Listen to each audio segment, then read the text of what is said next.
যে আজকের যে সেমিনার, সেই সেমিনারের প্রতিপাদ্য বিষয় হলো যে সুস্থ থাকার প্রাকৃতিক উপায়, অর্থাৎ প্রাকৃতিক চিকিৎসার মাধ্যমে কিভাবে আমরা সুস্থ থাকি।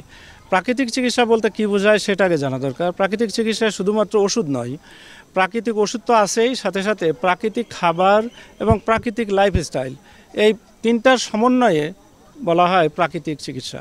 এই তিনটা সমন্বয়ের মাধ্যমে যদি কোনো বিশেষজ্ঞ চিকিৎসা দিতে পারে, পৃথিবীতে এমন কোনো রোগ নাই যে সেটা ভালো হয় না। সেটা ক্যান্সার হোক, লিভার সিরোসিস হোক, কিডনি রোগ হোক। ইতিমধ্যে আপনারা শুনেছেন যে কিডনি রোগকে আমরা কিভাবে ভালো করার চেষ্টা করছি।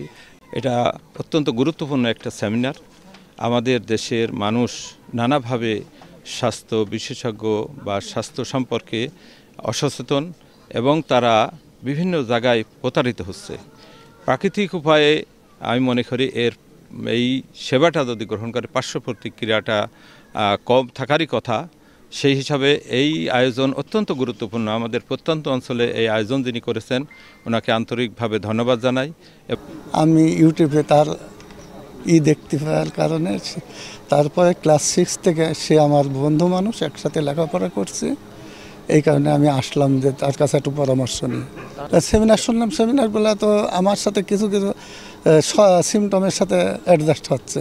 চিকিৎসা না নেওয়া পর্যন্ত তো ভালো মন্দের কোনো বলা যাচ্ছে না। তবে দেখা যাচ্ছে তার যে কথাগুলা, ওই যে বলল যে কিডনিতে টক্সিন জমে, যে কনভেনশনাল ট্রিটমেন্ট সিস্টেমে মানুষের নানান রোগ ব্যাধি জটিলতা এগুলো থেকে ভোগান্তির শেষ নেই। এই ভোগান্তির পরিসমাপ্তি মানুষ সত্যিকার সুস্থ হচ্ছে না। সেক্ষেত্রে আমরা অল্টারনেটিভ একটা ওয়ে খুঁজে পেয়েছি যে প্রাকৃতিকভাবে মানুষ চিকিৎসা গ্রহণ করলে মানুষের জটিল এবং কঠিন রোগ থেকে তারা মুক্ত থাকতে পারে। প্রাকৃতিকভাবে সুস্থ থাকার জন্য এটা উত্তম একটা মাধ্যম। এই পদ্ধতি ব্যবহার করলে আমরা সুস্থ থাকতে পারবো, জীবনে ভালো থাকতে পারবো, এই আছে তার।